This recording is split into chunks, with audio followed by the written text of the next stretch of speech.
Bismillah.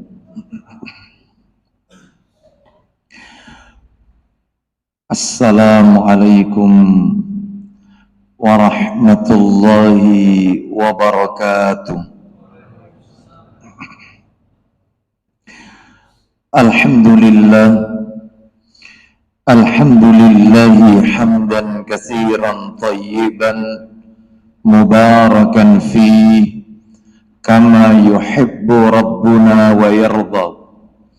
Wa ashhadu an la ilaha illallah wahdahu la syarika lah wa ashhadu anna Muhammadan abduhu wa rasuluh. Ya ayyuhalladzina amanu taqullaha haqqa tuqatih wa la tamutunna illa wa antum muslimun, amma ba'du. Fa inna asdaqal hadisi kitabullah wa khairal hadi hadi Muhammadin sallallahu alaihi wasallam wa syarral umuri muhdatsatuha wa kulla muhdatsatin bid'ah wa kulla bid'atin dhalalah wa kulla dhalalatin finnar. Ikhwan wa akhwati fillah, bapak-bapak, ibu-ibu, kaum muslimin dan muslimah, jamaah salat maghrib Masjid Mujahidin Kota Mojokerto yang semoga dimuliakan oleh Allah Subhanahu wa Ta'ala, kepada segenap pengurus takmir Masjid Mujahidin yang semoga dirahmati oleh Allah Subhanahu wa Ta'ala. Tidak ada kata yang patut kita ucapkan di malam hari ini selain rasa syukur kita kepada Allah Subhanahu wa Ta'ala atas segala karunia nikmat yang telah Allah berikan kepada kita. Di antara kenikmatan-kenikmatan tersebut yang kita rasakan pada malam hari ini adalah diberikannya kita kemudahan, kesempatan untuk melaksanakan ibadah kepada Allah Subhanahu wa Ta'ala. Diawali dengan salat maghrib berjamaah, dilanjutkan dengan talabul ilmi, dan berakhir dengan melaksanakan salat isya yang dilakukan secara berjamaah pula. Semoga rangkaian amal ibadah yang kita lakukan pada malam hari ini semuanya tercatat di sisi Allah sebagai pemberat timbangan amal kebajikan kita kelak di yaumil mizan. Bapak ibu kaum muslimin dan muslimah rahimani wa rahimakumullah, malam hari ini seperti biasa kajian kita di Senin pekan yang keempat di Masjid Mujahidin adalah membahas kitab yang ditulis oleh Syekh Abdul Malik Al-Qasim hafizahullah ta'ala, yaitu tentang sunanu qallal amalu biha, sunnah-sunnah Nabi yang sudah mulai ditinggalkan oleh umatnya, sunnah-sunnah Nabi yang sudah jarang dilakukan oleh umat Nabi, oleh umat Rasulullah sallallahu alaihi wasallam. Dan kalau saya lihat catatan saya terakhir di Masjid Mujahidin pada bulan yang lalu, kita membahas tentang sunnah Nabi yang terkait dengan ziarah kubur. Materi ini saya anggap sudah tuntas karena sudah beberapa kali pertemuan. Adapun nanti untuk keterangan lebih lengkapnya dengan dalil-dalil yang lengkap, maka materi tersebut akan kami kirimkan ke takmir Masjid Mujahidin melalui bentuk PDF. sehingga nanti Bapak Ibu bisa meminta materi bulan yang lalu secara total, secara keseluruhan dengan dalil-dalilnya itu di takmir Masjid Mujahidin. Nanti akan kami share materinya. Adapun malam hari ini kita akan beranjak pada sunnah Nabi yang jarang dilakukan oleh umatnya, bab yang baru, yaitu terkait dengan sunnah menyebarluaskan salam. Sunnah menyebarluaskan salam. Bapak Ibu kaum muslimin dan muslimah rahimani wa rahimakumullah, salah satu dari sekian banyak sunnah-sunnah Nabi Sallallahu Alaihi Wasallam yang hampir punah adalah menyebarluaskan salam. Ada yang menyampaikan salam itu kepada orang yang dikenalnya saja, sehingga mereka yang tidak kenal, mereka tidak menyebarluaskan salam. Ada juga di antara kaum muslimin yang ucapan salam itu diganti dengan ucapan-ucapan yang lain, seperti selamat pagi, selamat siang, selamat sore, selamat malam, selamat datang, dan seterusnya. Mereka hendak mengganti apa yang sudah Allah tetapkan. Mereka lupa, yaitu dengan firman Allah Ta'ala yang ada di dalam Al-Quran surat Al-Baqarah. Bisa dibuka surat Al-Baqarahnya, ayatnya ayat yang ke-61, surat yang kedua Al-Baqarah, ayatnya 61 dalam penggalan ayat ya. Allah Ta'ala berfirman, nah itu panjang sekali kan ayatnya ya, panjang sekali ayatnya. Maka Bapak Ibu bisa lihat ayatnya itu ada di bagiannya bagian tengah, Bapak Ibu sekalian rahimani wa rahimakumullah. Jadi bisa dilihat di situ Allah Ta'ala berfirman, qala atastabdiluna alladhi huwa adna billadhi huwa khair. Nah itu intinya di situ, ada di tengah-tengah. Saya langsung artikan saja karena itu ada di tengah-tengah ya. Allah Ta'ala berfirman, atau nggak apa-apa dibaca dari awal, silakan. Wa idza qultum ya Musa, silakan dibaca Ustaz. Wa idza qultum ya Musa lan nasbir ala ta'amin wahidin fad'u lana rabbaka yukhrij lana mimma tunbitul ardu min بقلها وكثائها وفومها وعدسها وبصلها قال أتستبدلون الذي هو أدنى بالذي هو خير اهبطوا مصرا فإن لكم ما سألتم وضربت عليهم الذلة والمسكنة وباءوا بغضب من الله ذلك بأنهم كانوا يكفرون بآيات الله ويقتلون النبيين بغير الحق ذلك بما عصوا وكانوا يعتدون. Dan ingatlah ketika kamu berkata, wahai Musa, kami tidak tahan hanya makan dengan satu macam makanan saja, maka mohonkanlah kepada Tuhanmu untuk kami agar Dia memberi kami apa yang ditumbuhkan di bumi, seperti sayur mayur, mentimun, bawang putih, kacang adas, dan bawang merah. Dia Musa menjawab, Musa alaihi salam, apakah kamu meminta suatu yang buruk sebagai ganti dari suatu yang baik? Intinya perkataan Musa alaihi salam.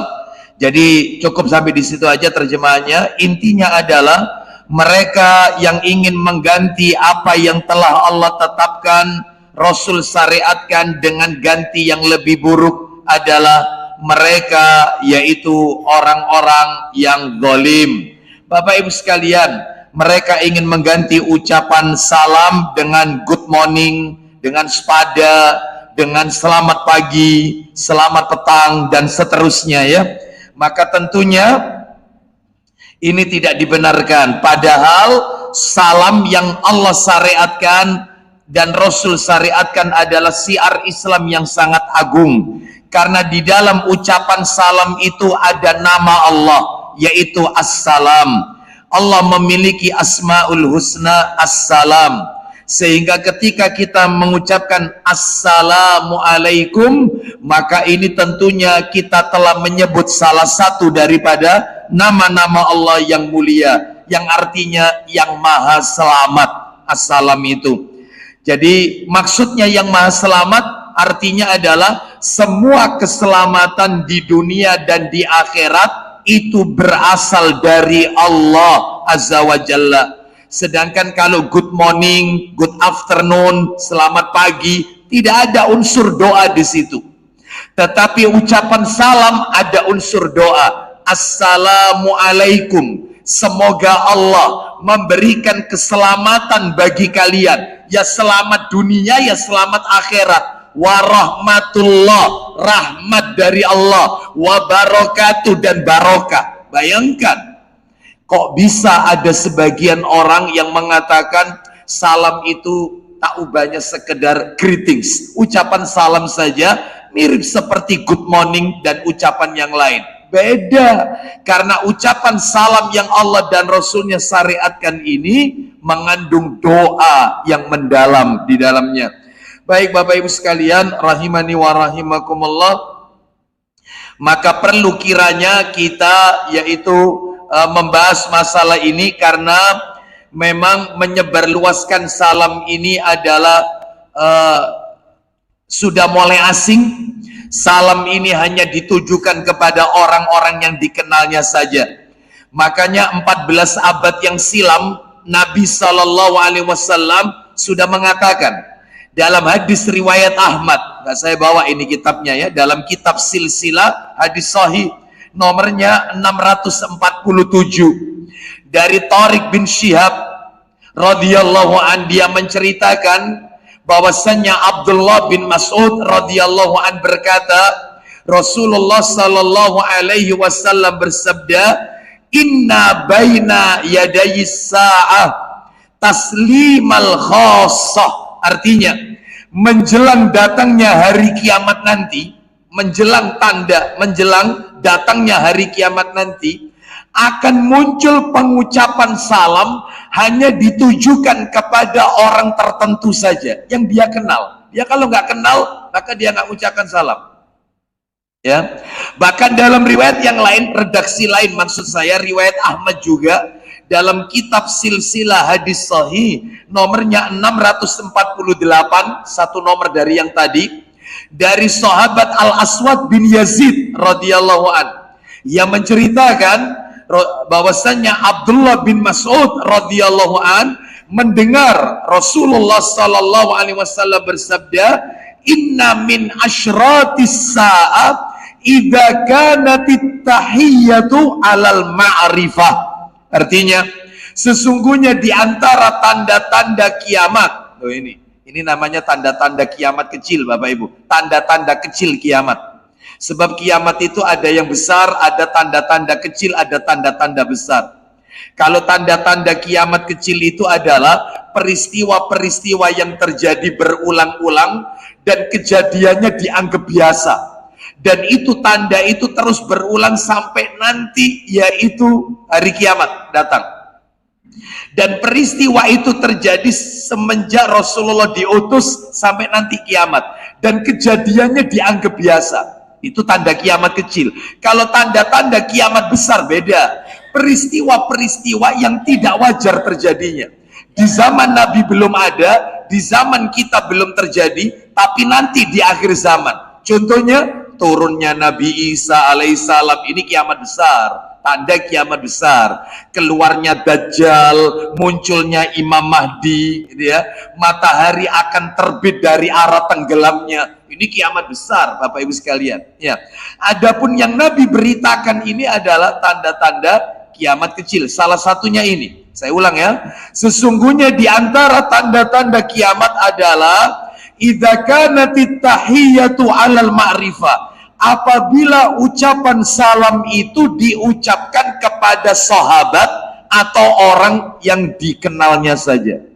Yang nggak kenal, dia tidak ucapkan salam. Itu tanda kiamat. Jadi kalau ketemu sama sohibnya, sama temannya, Assalamualaikum. Nah, begitu padahal muslim, kelihatanlah bagaimana seorang muslim dari pakaiannya, dari raut wajahnya, kan terlihat dia seorang muslim. Itu kadang-kadang, gimana Pak? Ya. Jadi dia hanya senyum tanpa ucapan salam, ya. Baik, jadi ini salah satu sunnah yang hampir punah, yaitu menyebarluaskan salam. Baik Bapak Ibu sekalian, agar materi kita tertata dengan baik, tidak melebar kemana-mana dan mudah untuk dipahami, materinya Bapak Ibu saya bagi menjadi dua saja. Dua, yang nomor 2 itu yang panjang nanti. Cuman 2 saja yang akan kami sampaikan terkait dengan menyebarluaskan salam. Yang pertama adalah keutamaan menyebarluaskan salam. Apa keutamaannya? Dikit-dikit kalau ketemu saudara kita mengucapkan salam. Assalamualaikum, Assalamualaikum, dan seterusnya. Apa keutamaannya? Ini yang pertama ini. Yang kedua, yaitu materi intinya, adab menyebarluaskan salam. Bagaimana mengucapkan salam itu? Ya, yang ditunjukkan ya oleh Rasulullah Sallallahu Alaihi Wasallam, karena tidak ada petunjuk terbaik di muka bumi ini kecuali petunjuk baginda Rasul Sallallahu Alaihi Wasallam. Baik, sekarang kita akan bahas yang pertama lebih dahulu. Apa yang pertama tadi? Keutamaan orang-orang yang suka menyebarluaskan salam. Mudah-mudahan dengan panjenengan memperhatikan keutamaan ini, semakin yaitu ditingkatkan menyebarluaskan salamnya. Baik ya. Jadi apa keutamaannya? Banyak sebenarnya. Saya sebutkan beberapa saja. Mudah-mudahan mewakili. Yang pertama adalah, orang yang menyebarluaskan salam berarti dia telah melaksanakan perintah Rasulullah Sallallahu Alaihi Wasallam. Itu perintahnya Rasul. Perintahnya Rasulullah. Mana dalilnya? Ayo dibuka Sahih Muslimnya. Sahih Muslim dibuka nomornya 1974, 1974, Muslim 1974, itu cetakan terjemahan ya. Kalau nomor aslinya 2066, nomor aslinya 2066. Ya, silakan dibaca. Dari mana itu? Yaitu disebutkan dari Al-Bara bin Azib radhiyallahu an. Silakan. Dari Al-Bara bin Azib radhiyallahu an, katanya Rasulullah sallallahu alaihi wasallam memerintahkan kepada kami 7 perkara dan melarang kami dari 7 perkara. Jadi katanya Al-Bara bin Azib radhiyallahu an, amarana Rasulullah sallallahu alaihi wasallam bisab'in wa nahana an sab'in. Terus amarana bi'iyadatil lil marid. Silakan. Beliau memerintahkan 1, diperintahkan oleh Nabi 7 perkara itu Ustaz. 1, mengunjungi orang sakit. jenguk orang sakit. Ini ya, menjenguk orang sakit. Sekalipun sakitnya sakit ringan, jenguk. Kalau ada saudara kita sakit, jenguk. Ustaz sakitnya sakit hati, jenguk. Enggak apa-apa. Dijenguk ya. Bapak Ibu sekalian, rahimani wa rahimah, bahkan menjenguk orang sakit ini ada adabnya juga, dan ini ada materi tersendiri ini ya. Dan kalau bisa, kalau besuknya itu, jenguknya itu kalau bisa dalam keadaan suci, dalam keadaan wudhu. Dan sebab Nabi SAW mengatakan, siapa yang menjenguk orang sakit di pagi hari dalam keadaan suci, maka dia didoakan 70.000 malaikat dengan doa ampunan sampai sore. Kalau menjenguknya sore hari dalam keadaan suci, pegang wudhu ini, maka didoakan 70.000 malaikat dengan doa ampunan sampai pagi. Jadi ini menunjukkan keutamaannya menjenguk orang sakit. Ya baik, dan itu ada materi tersendiri, insya Allah di lain kesempatan. Terus yang kedua, perintahnya Nabi apa Ustaz? Lanjut. mengantar jenazah, mengantarkan jenazah mendapatkan pahala 1 kirot. Kalau sebelum mengantarkan jenazah dia ikut sholat menyolati jenazah, maka juga mendapatkan 1 kirot. Jadi kalau dia menyolati jenazah plus ngantarkan jenazah, maka dia mendapatkan 2 kirot. Sahabat bertanya, 1 kirot itu apa wahai Rasulullah? 1 kirot itu pahalanya seperti sebesar bukit Uhud, kata Nabi. Makanya kalau ada jenazah, jangan sampai kita tidak menyolatinya, karena pahalanya besar Bapak Ibu. Sekalipun setelah menyolati kita nggak ikut nganterkan, langsung melanjutkan aktivitas, nggak apa-apa, kita dapat pahala 1 kirot. Atau nggak sempat nyolati karena jenazahnya sudah dibawa, sudah selesai disolati, dibawa ke pemakaman, ikut nganterkan, karena kita mendapatkan 1 kirot 1 gunung Uhud. Bapak Ibu sekalian, sadar tidak sadar Allah berikan pahala itu. Oh itu ya. Baik, terus yang nomor 3 perintahnya Nabi. Lanjut Ustaz, kan ada 7, silakan. mendoakan orang bersin. Orang bersin, kalau dia mengucapkan alhamdulillah tahmid, maka ucapkan tashmid. Tashmid itu yarhamukallah. Jadi kalau tahmid alhamdulillah, kalau tashmid itu yarhamukallah. Sedangkan orang yang bersin doakan juga, karena dia didoakan yarhamukallah, maka dia mendoakan yahdikumullah wa yuslihu balakum. Nah itu ya. Kalau yang bersin orang Yahudi, maka dia mengucapkan, atau orang Nasrani, dia mengucapkan hamdalah, alhamdulillah. Kan banyak orang-orang ahlul kitab yang fasih-fasih, dia mengucapkan hamdalah, maka jangan didoakan yarhamukallah, tapi doakan yahdikumullah, yang artinya semoga Allah memberimu hidayah. Karena tidak boleh mendoakan ampunan sama mendoakan rahmat untuk orang kafir, nggak boleh. Doa ampunan dan doa rahmat itu untuk sesama kaum muslimin, ya. Baik, makanya kalau ada seorang anak orang tuanya non muslim, kafir, anaknya Islam, bapak ibunya Kristen, maka anaknya tidak boleh mendoakan Robbi firli wali walidayya, atau kalau sudah mati Allah maghfirlahu war, nggak boleh, haram hukumnya. Kalau orang tuanya masih hidup, maka doakan, yaitu hidayah, doa hidayah supaya dapat petunjuk. Kalau orang tuanya sudah wafat, sama sekali tidak didoakan, karena nggak ada doanya. Kalau didoakan hidayah, ya sudah mati, ya seperti itu. Wong sudah mati, sudah meninggal, jadi tidak ada doa sama sekali kalau orang tuanya non muslim. Terus kemudian nomor 4 itu mendoakan orang bersin. Lah kalau yang bersin orang bisu, tunawicara, bagaimana cara mendoakannya? Maka caranya kata para ulama, lihat bibirnya. Kalau bibirnya bergerak, maka yaitu doakan yarhamukallah. Tapi kalau bibirnya tidak bergerak, maka tidak perlu didoakan yarhamukallah. Dan tidak disyariatkan kita untuk mengingatkan orang supaya baca tahmid. Misalnya ada orang bersin, hacing, kita dengar, monco alhamdulillah, engkau tak dungakno, nggak boleh, nggak disyariatkan. Baca alhamdulillah supaya sampean didoakan yarhamukallah, ya nggak usah, diamkan aja, biarkan aja, ya seperti itu, nggak usah didoakan karena dia tidak mengucapkan hamdalah. Atau kalau bersin lebih dari sekali, itu bukan ya yarhamukallah, tetapi syafakallah, kata Nabi, semoga Allah menyembuhkanmu. Jadi kalau bersinnya lebih dari 1 kali, mungkin karena alergi atau mungkin karena sakit atau apa, maka doanya bukan yarhamukallah, tetapi syafakallah. Kalau laki-laki, kalau wanita syafakillah, gitu ya. Baik, kita lanjutkan. Ya, terus yang nomor 5. Oh, nomor berapa ya? 5 kan? Menepati sumpah.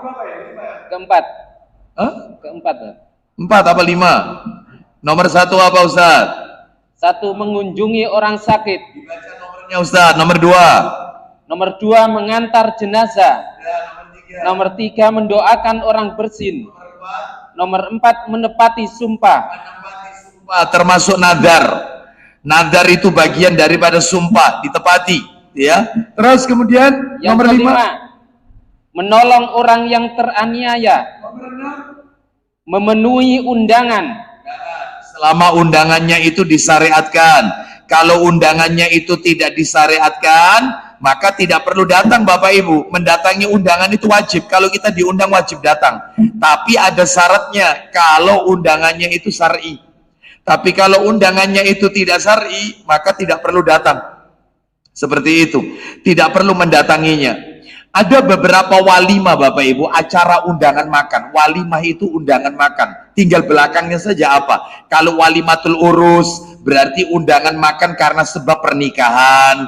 Kalau misalnya walimatul akikoh, undangan makan karena lahirnya bayi, 7 hari setelah lahirnya bayi. Tinggal belakangnya. Jadi intinya walimah itu undangan makan. Ada undangan-undangan walimah Bapak Ibu, undangan-undangan makan walimah yang tidak disyariatkan, kita nggak boleh datang. Di antaranya adalah yang pertama, kata para alim ulama, yaitu walimatul hamal, undangan makan yang terkait dengan kehamilan, entah itu mitoni, entah itu neloni, entah itu tingkepan, entah itu neloni, mitoni, tingkepan, terus kemudian mudun lemah, coplok puser, sudah semuanya itu, nggak ada itu. Nggak ada tuntunannya dalam Islam. Ya selapan 40 harinya ya. Yang ada itu walimatul akikoh 7 hari setelah kelahiran. Itu tidak ada tuntunannya dalam Islam. Lalu dibacakan surat Yusuf, biasanya kan begitu ya. Surat Maryam, surat Yusuf. Kenapa? Kalau anaknya laki supaya ganteng seperti Nabi Yusuf, kalau perempuan supaya cantik seperti Maryam. Ya lihat bapak ibunya. Kalau bapaknya ganteng, ibunya cantik, ya anaknya sekitar itu. Makanya kata Nabi, kalau menikah carilah yang ganteng, yang cantik untuk perbaikan. Gitu Bapak Ibu sekalian, kan itu ya. Tetapi itu tidak jaminan. Allah tidak lihat rupa, Allah tidak lihat harta. Yang dilihat oleh Allah hati dan amalannya, kan begitu. Bapak Ibu sekalian, maka dalam hal ini juga tidak diajarkan ya. Terus kemudian di antara undangan yang lain, undangan walimah yang kita tidak dituntunkan untuk mendatanginya adalah yaitu undangan walimatu wadimah. Apa itu walimatu wadimah? Undangan makan karena sebab kematian. Nah Bapak Ibu tahulah maksud saya ya. Jadi undangan makan yang terkait dengan acara kematian, apapun itu namanya, entah 7 harinya, entah 40 harinya, entah itu 100 harinya, entah 1 tahunnya, entah haulnya, apapun namanya. Maka ini semua tidak diajarkan oleh baginda Rasul Sallallahu Alaihi Wasallam. Bahkan para sahabat pun, orang yang paling mulia setelah Rasulullah, orang yang diridhoi oleh Allah, tidak pernah melakukannya. Begitu pula tabi'in dan tabi'ut tabi'in. Baik. Jadi itu Bapak Ibu sekalian. Adapun yang lainnya boleh, seperti ada acara walimatul urus, pernikahan, boleh. Itu pun sekalipun boleh dilihat, ternyata undangan walimatul urusnya ada orkesannya. Ya, nggak usah datang. Datangnya setelah acara saja, orkesan kelar atau sebelumnya. Itu. Seperti jangan datang pas ada acara itu. Elektron, orkesan, ya. Terus dengan menampilkan sosok biduan wanita mengumbar aurat, dilihat oleh banyak orang, haram hukumnya, nggak boleh ya. Terus undangan apa lagi? Banyak, akikoh boleh, walimatun nakirah, undangan makan karena menempati rumah baru, nah, boleh, baru beli atau baru renovasi, nggak apa-apa, itu boleh itu. Ada lagi walimatu ma'dubah atau walimatu ma'dabah, undangan makan tanpa sebab, nggak apa-apa, boleh. Misalnya saya diundang orang, Ustaz, Ustaz, makan-makan Ustaz, sama saya Ustaz, ada acara apa ini? Nggak ada acara apa-apa, saya kepingin Ustaz ngajak Ustaz makan-makan, nggak apa-apa, nggak begini. Yang nggak boleh itu adalah minta diundang, itu ngemis. Minta ditraktir, itu ngemis. Kolak ulang tahun, traktiran po, itu ngemis, nggak boleh, haram. Ya. Kolak nari arisan, sore kakak bagi-bagi, itu ngemis, nggak boleh. Nggak boleh. Seorang muslim punya jiwa meminta, nggak boleh, meskipun guyon, ya, ngemis itu namanya, minta ditraktir dan seterusnya, ya, itu. Terus kemudian minta diundang, ya. Terus kemudian diantaranya lagi adalah yang di walimatul hizak, undangan makan karena pintarnya anak, boleh. Anak lulus ujian, mendapatkan peringkat terbaik, atau anak sudah hafal Quran, ya, sudah mutkin, ya, bacaan Qurannya sudah hafal juz 30 misalnya, sekalipun belum 30 juz, kan gitu ya, maka nggak apa-apa, itu orang tuanya bancaan jajan pasar, nggak apa-apa, itu disyariatkan, boleh.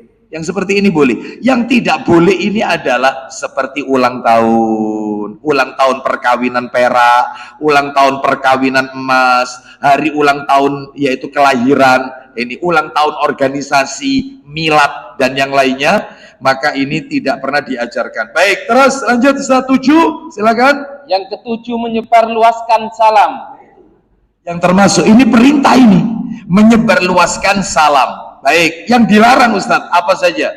Beliau melarang, 1. Melarang apa saja? 7 perkara. 1. Memakai cincin emas. Memakai cincin emas untuk laki-laki, nggak boleh. Terus yang kedua? 2. Minum dari bejana perak. Minum dari bejana, tempat yang terbuat dari bahan bakunya perak. Kalau warnanya warna perak atau silver nggak apa-apa. Yang nggak boleh itu bahan bakunya dari perak, nggak boleh. Terus? Yang ketiga, memakai spray sutra. Memakai spray, tempat tidurnya dari sutra, spraynya nggak boleh. Terus? Yang keempat, memakai sutra campur katun. Sutra campur katun, baju batiknya sutra, meskipun katun tapi ada sutranya, nggak boleh. Terus? Laki-laki tapi ini ya, laki-laki. Kalau wanita boleh. Lanjut.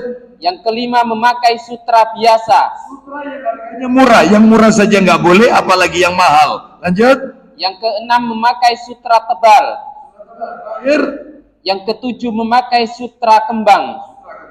Baik, Bapak Ibu sekalian, rahimani wa rahimakumullah, semua jenis sutra laki-laki haram, tidak boleh. Kalau wanita diperbolehkan dalam hal ini.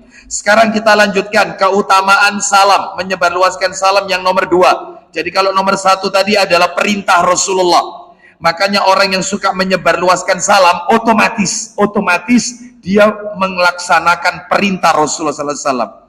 Yang nomor 2, Bapak Ibu sekalian, yang nomor 2 adalah menyebarluaskan salam itu amalan yang paling utama di dalam Islam.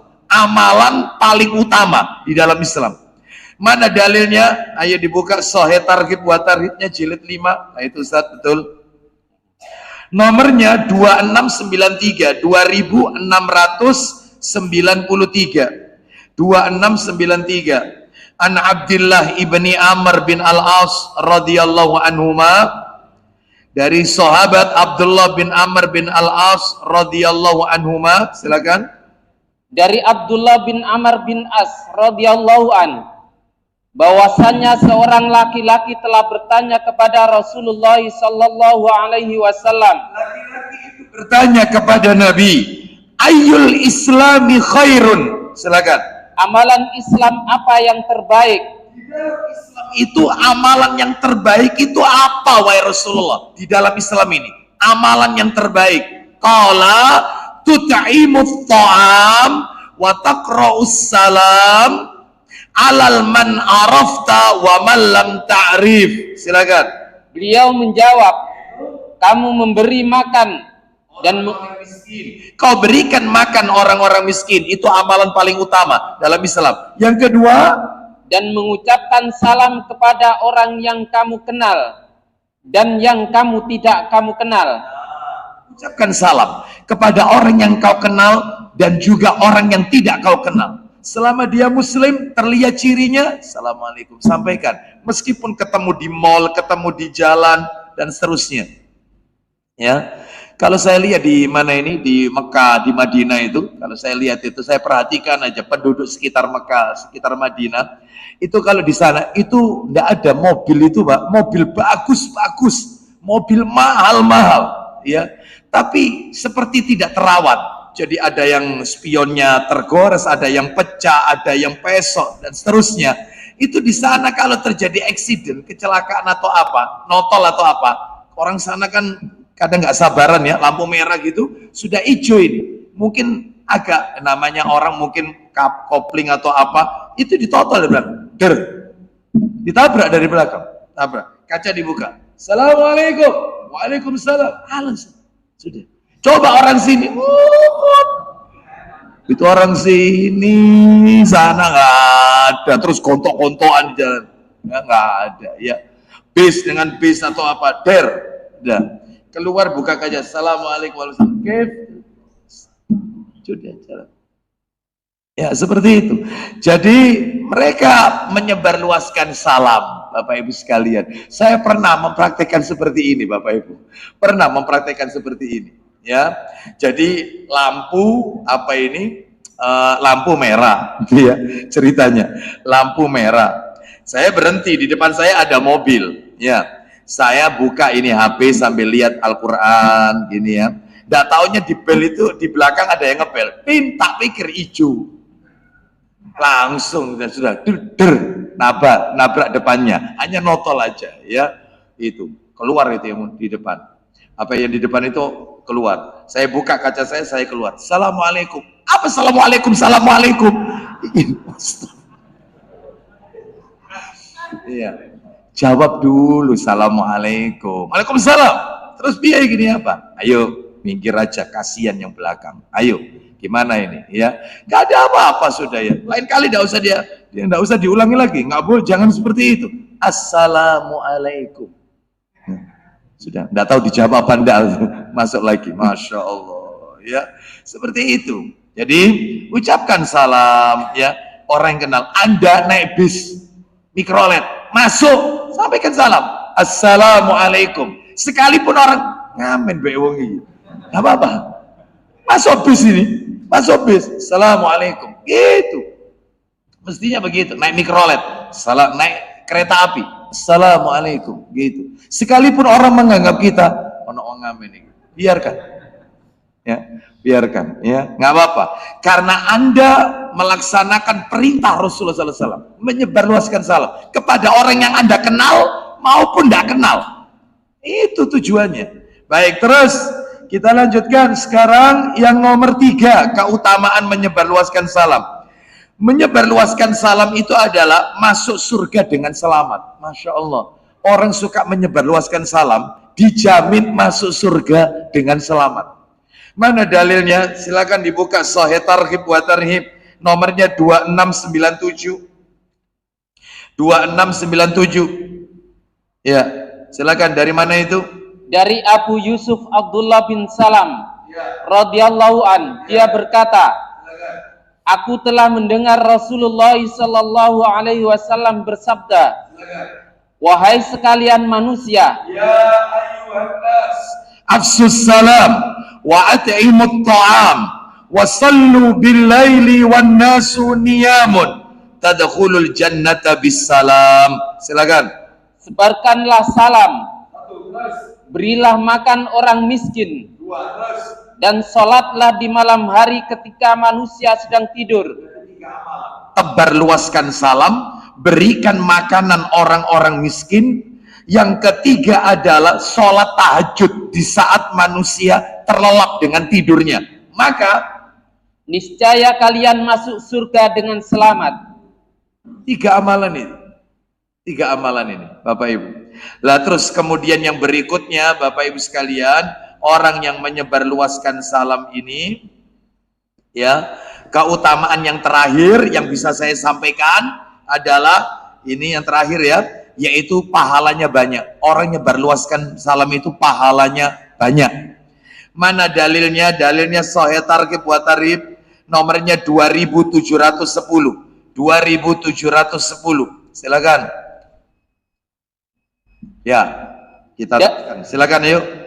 Dari Imran bin Husain bin Al-Husain radhiyallahu an, dia berkata, seorang laki-laki mendatangi Nabi sallallahu alaihi wasallam. Lalu apa kata laki-laki itu? Seraya mengucapkan assalamualaikum. Lalu Nabi membalas salamnya orang itu. Setelah dibalas, lalu Nabi bersabda, asyrun. Silakan Mas, silakan Ustaz.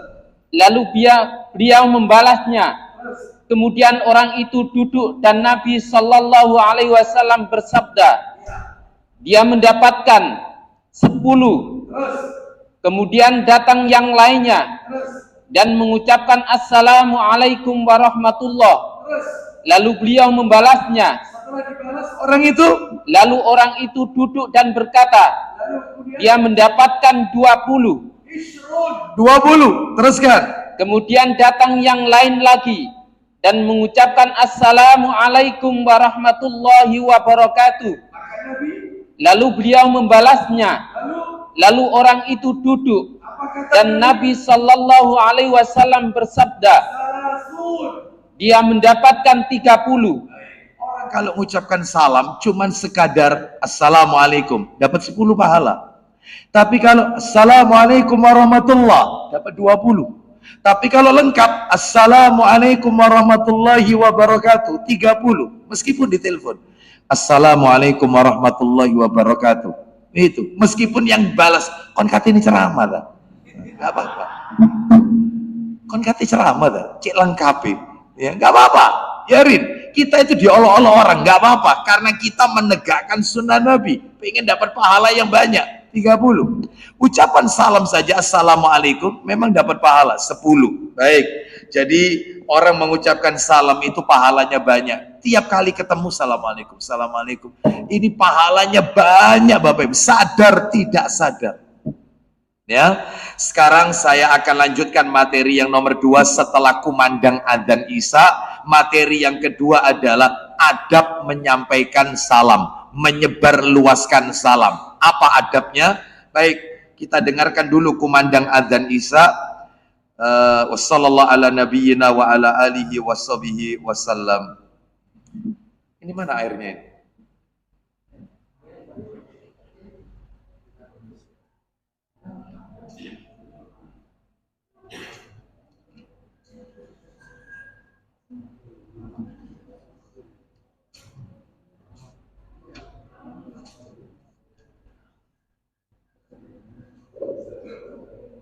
Allahu Akbar, Allahu Akbar, Allahu Akbar, Allahu Akbar. Asyhadu an la ilaha illallah. Asyhadu an la ilaha illallah.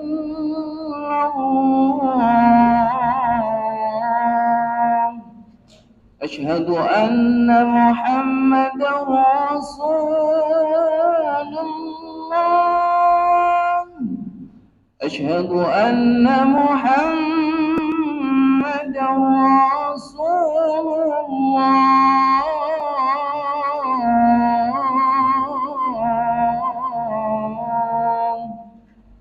حي على الصلاة، حي على الصلاة،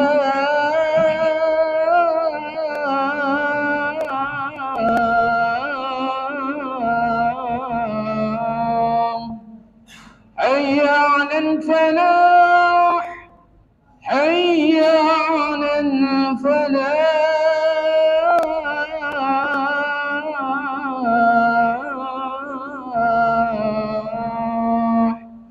الله أكبر، الله أكبر، لا إله إلا الله.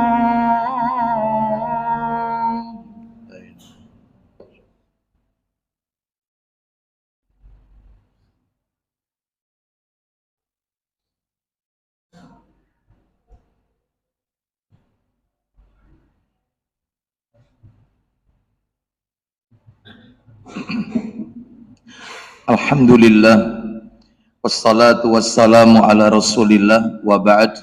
Kita lanjutkan Bapak Ibu materi yang kedua, adab menyebarluaskan salam sesuai dengan alokasi waktu yang ada saja ya. Baik, karena banyak ini adab menyebarluaskan salam itu Bapak Ibu, kalau tidak salah totalnya kurang lebih ada 18.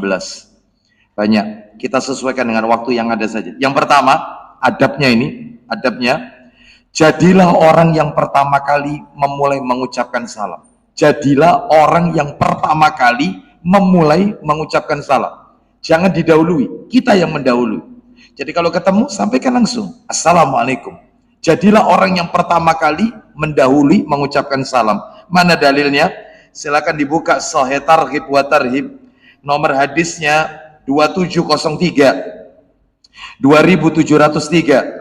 An Abi Umamah radhiyallahu an qala Rasulullah sallallahu alaihi wasallam, inna awlan nasi billahi man bada'ahum bis salami. Silakan. Dari Abu Umamah radhiyallahu an, dia berkata, Rasulullah sallallahu alaihi wasallam telah bersabda, sesungguhnya orang yang paling pantas mendapat rahmat Allah di sisi Allah, paling pantas mendapatkan rahmatnya Allah. Siapa Ustaz? adalah orang yang memulai mengucapkan salam kepada mereka. Kali mengucapkan salam itu paling pantas mendapatkan rahmat dari Allah Azza wa Jalla, paling mulia, paling utama di sisi Allah. Ini yang pertama ya. Yang kedua, disunahkan menjawab salam dengan yang lebih baik. Jadi maksudnya panjenengan kalau mendapatkan salam assalamualaikum, maka jawab yang lebih baik, waalaikumsalam warahmatullah. Yang salah itu adalah tanpa melibatkan nama Allah, kayaknya keren padahal salah. Contoh, saya sering kali mendengarkan seperti ini. Saya sapa, assalamualaikum, jawabannya bagus, kayaknya keren, padahal salah. Waalaikumsalam warahmah. Loh, warahmah. Anda ini butuh rahmatnya siapa? Ya Allah. Ya sebutkan nama Allah. Apa beratnya Anda itu nyebut nama Allah? Jadi yang benar waalaikumsalam warahmatullah. Tullah. Allahnya sebutkan. Jangan sok keren tapi keliru. Waalaikumsalam warahmah. Jangan. Sebutkan nama Allah. Ya, karena kita butuh rahmatnya Allah. Siapa yang ngasih rahmat kalau bukan Allah? Maka sebutkan ya. Atau kalau kita dapat salam, assalamualaikum warahmatullah, jawab waalaikumsalam warahmatullahi wabarakatuh. Lah kalau dijawab menyampaikannya lengkap, assalamualaikum warahmatullahi wabarakatuh, maka kami nukil di dalam perkataan Ibnu Hajar Al-Asqalani rahimahullah di dalam Tuhfatul Ahwadhi di juz yang ke-7 halaman 385, Ibnu Daqiq Al-Aid menukil perkataan Abdul Walid bin Rushd bahwasanya diambil faedah dari firman Allah, balaslah penghormatan itu dengan yang lebih baik, maka diperbolehkan memberikan tambahan setelah wabarakatuh dengan wa maghfiratuh. Boleh. Contoh, kita dapat salam, assalamualaikum warahmatullahi wabarakatuh, kita jawab yang lebih baik, waalaikumsalam warahmatullahi wabarakatuh wa maghfiratuh. Semoga Allah memberimu keselamatan, rahmat, berkah, dan ampunan. Wih, lengkap didoakannya. Boleh, boleh. Ditambah wa maghfiratuh. Kenapa? Karena menukil firman Allah. Buka surat An-Nisa. Ada di surat An-Nisa. Surat nomor 4 ayatnya 86. An-Nisa ayat 86. Wa idza huyitum bi tahiyyatin fahayyu bi ahsana minha. Silakan. Ayat 86 Ustaz. Surat An-Nisa ayat 86. Tafadhal Ustaz. Wa idza huyyitum bi tahiyyatin fahayyu bi ahsana minha aw rudduha. Innallaha kana ala kulli syai'in hasiba. Dan apabila kamu dihormati dengan satu salam penghormatan, maka balaslah penghormatan itu dengan yang lebih baik. Atau balaslah penghormatan itu yang sepadan dengannya. Assalamualaikum, waalaikumsalam. Assalamualaikum warahmatullah, waalaikumsalam warahmatullah. Assalamualaikum warahmatullahi wabarakatuh, waalaikumsalam warahmatullahi wabarakatuh. Minimal itu sepadan. Yang lebih baik ditambah. Nah, assalamualaikum, waalaikumsalam warahmatullah. Begitu, nambahkan satu, nambah satu, dan seterusnya.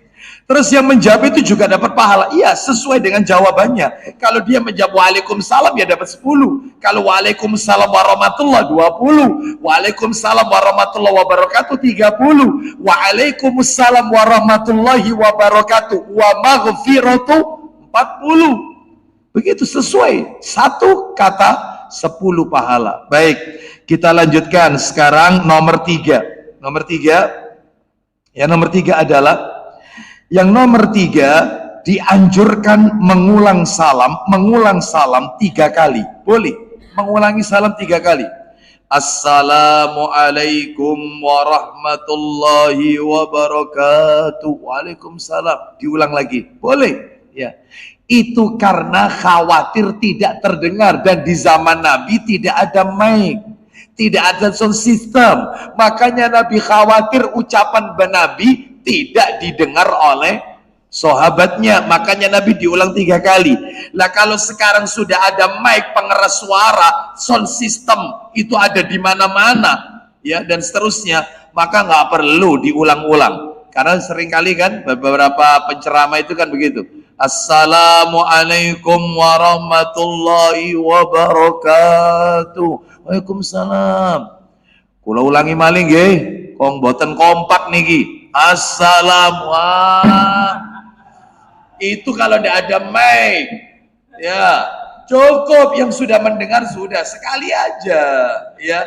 Di zaman Nabi nggak ada mic, nggak ada sound system, maka diulangi 3 kali. Mana dalilnya? Sahih Bukhari dibuka, bawakan Sahih Bukhari. Nah itu Sahih Bukhari. Nomornya dibuka nomor 73. Itu nomor cetakan terjemahan. Kalau nomor aslinya Sahih Bukhari nomornya 94. Ayo dibaca Ustaz, nomor 73. Saya carikan Bukhari yang aslinya 94. Nah ini ketemu. Dari Abdullah bin Mas'ud Ustaz. Oh, Dari Anas. Bukan. Ya, dari mana itu? Dari Anas radhiyallahu an. Radhiyallahu an. Ya, silakan Ustaz. Dari Nabi sallallahu alaihi wasallam. Anas, sebentar. Ya, betul. Sebentar. Dari Anas ya. An Anas bin Malik radhiyallahu an anin Nabi sallallahu alaihi wasallam annahu kana idza sallama salasan wa idza takallama bikalimatin a'adaha salasan. Silakan. Sesungguhnya Nabi apabila beliau mengucapkan satu patah kata diulanginya sampai 3 kali. Kata itu terjemahannya, karena di sini jelas annahu kana idza sallama salasan. Apabila Nabi mengucapkan salam, maka beliau mengucapkan salam sampai 3 kali. Terus Sehingga orang mengerti maksudnya. itu ya, karena dikhawatirkan tidak paham yang Nabi ucapkan. Baik, itu yang nomor 3 ya. Yang nomor 4 sekarang. Yang nomor 4. Nomor 4. Adab nomor 4. Mengeraskan suara ketika mengucapkan dan menjawab salam. Dikeraskan, kecuali wanita. Karena dikhawatirkan suara wanita bisa menimbulkan fitnah, maka dalam hal ini untuk wanita tidak perlu dikeraskan. Adapun kalau laki-laki ketemu dikeraskan. Masuk masjid, salam. Sekalipun ada orang yang sholat, maka tata caranya menjawab salam ketika sholat hanya cukup, yaitu diangkat saja, diberikan tangannya itu diangkat. Misalnya ketika sedekap, maka diangkat aja sedikit tangannya. Ya, punggung tangan ada di atas, telapak tangannya menghadap ke bawah. Jadi diangkat begini. Ketika misalnya tahiyat, ada orang yang menyampaikan salam, Assalamualaikum, maka jawabannya adalah cukup diangkat. Waalaikum, itu sebagai jawaban Waalaikumsalam. Yang salah itu adalah ketika sholat dapat salam, Assalamualaikum, Waalaikumsalam. Ya batal, sholatnya batal ya. Jadi caranya itu isyarat aja, isyarat boleh. Lanjut di yang nomor berapa ini? Nomor 4 ya tadi ya. Mengeraskan suara. Dalilnya di mana? Dalilnya adalah di dalam kitab Adabul Mufrad. Nah ini nggak saya bawa kitabnya. Adabul Mufrad itu kitabnya Imam Bukhari. Nomor hadisnya 1005. Saya bacakan aja dari Sabit bin Ubaid radhiyallahu an. Dia berkata, aku pernah datang ke sebuah majelis yang di situ ada Ibnu Umar radhiyallahu anhuma. Ini putranya Umar bin Khattab ini. Kemudian dia berkata kepadaku, idza salamta fa asmi' fa innaha tahiyyatun min indillahi mubarakatun thayyibatun. Katanya Ibnu Umar, apabila kau mengucapkan salam, maka perdengarkan. Karena salam itu merupakan penghormatan dari Allah yang barokah dan baik. Ucap keraskan. Jawabnya juga gitu. Waalaikumsalam. Meskipun di mall. Kadang-kadang kita takut ketika di mall. Ya banyak orang non muslim, orang kafir ada di situ. Kadang-kadang, Pak, Assalamualaikum. Tuh, salah. Yang keras. Ya, itu. Assalamualaikum. Ya, nah, seperti itu. Ya. Jadi yang keras, ya. Jadi jangan takut, ya. Tuh. Dan karena salam itu dari Allah, penuh berkah dan kebaikan. Lalu kemudian yang kelima sekarang, yang kelima, ucapkan salam kepada orang yang dikenal maupun yang tidak dikenal. Kenal nggak kenal, ucapkan salam. Kenal nggak kenal ini. Dalilnya di mana? Dalilnya adalah sahih di dalam silsilah hadis sahih yang tadi kami bacakan di awal kajian ya, tentang tanda-tanda kiamat itu. Silsilah hadis sahih nomor 648 dari Abdullah bin Mas'ud radhiyallahu an, beliau mendengar Rasulullah SAW bersabda, "Inna min asyratis sa'ah idza kanatit tahiyyati 'alal ma'rifah." Sesungguhnya di antara tanda-tanda kiamat adalah apabila ucapan salam itu hanya ditujukan kepada orang yang dikenalnya saja. Baik. Sekarang yang nomor berapa ini? 6, nomor 6. Yang nomor 6, disunnahkan orang yang berkendara, kendaraan ini, naik motor, naik mobil, mengucapkan salam kepada orang yang jalan. Dan orang yang jalan, mengucapkan salam kepada orang yang lagi duduk. Dan juga disunnahkan orang yang sedikit, mengucapkan salam kepada orang yang banyak. Anak muda, mengucapkan salam kepada orang tua. Itu aturan mainnya begitu. Yang naik mobil mengucapkan salam kepada yang naik motor atau yang jalan. Kita lagi jalan mengucapkan salam kepada orang yang duduk. Yang jumlahnya dikit nyampaikan salam ke jumlah yang banyak. Yang usianya lebih muda mengucapkan salam kepada yang lebih tua. Itu begitu aturannya. Mana dalilnya? Dalilnya yaitu di dalam hadis riwayat Muslim. Silakan dibuka Sahih Muslim. Nomornya 2021. Cepat dikit, 2021 An Abi Hurairah radhiyallahu an qala Rasulullah sallallahu alaihi wasallam yusallimur raqibu 'alal mashi wal mashi 'alal qa'idi wal qalilu 'alal katsir. Silakan. Dari Abu Hurairah radhiyallahu an katanya, Rasulullah sallallahu alaihi wasallam bersabda, orang yang berkendaraan hendaklah memberi salam kepada pejalan kaki. Jangan diganti salamnya. Tin, jangan. Ya. Sudah tin, kacanya ditutup lagi. Wah, dibuka ya. Terus sampaikan salam ya. Dulu belum punya mobil, suka nyampaikan salam. Pak, assalamualaikum, Bu, assalamualaikum. Begitu sudah punya mobil, tin. Wah, kok tambah merosot. Mestinya tambah sugih, tambah dekat sama syariat Allah dan Rasul, bukan tambah jauh ya. Seperti itu. Kita lanjut terus. Lanjut. Orang yang berjalan kepada orang yang duduk, dan orang yang sedikit kepada orang yang banyak. Yang lain tambahan, yang usianya muda nyampaikan salam kepada yang tua. Nah, itu ya etikanya. Kita lanjut nomor 7. Tetap menebarluaskan salam, berulang kali, walaupun hanya terhalang tembok. Atau pohon. Atau batu sekalipun terhalang. Di masjid saya sudah nyampaikan salam. Terus nanti setelah sholat ada yang nyapa. Ustaz, assalamualaikum. Sudah ya, saya keluar kan, pakai sandal kan, ketemu lagi, orangnya sama, assalamualaikum. Saya masuk mobil, saya berangkat, ketemu orang yang sama, assalamualaikum. Terus sebarkan, meskipun hanya terhalang tembok atau pohon, ketemu orang yang sama, sampaikan salam. Itu etikanya. Meskipun teman kita, kok balik-balik assalamualaikum, assalamualaikum, wong yo pancet ikut dok, tidak apa-apa. Syariatnya begitu soalnya. Ya, kok niki bahasa Arab mau iso assalamualaikum tok rubani, enggak apa-apa. Biarkan ya.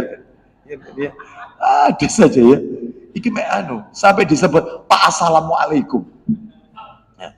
Orang ini namanya Pak Assalamualaikum. Ya. Kalau ketemu Assalamualaikum, ya padahal orangnya tetap nggak apa-apa. Dalil, buka Abu Dawud. Saya bawa nggak Abu Dawud, Sunan Abu Dawud. Nah, Ustaz.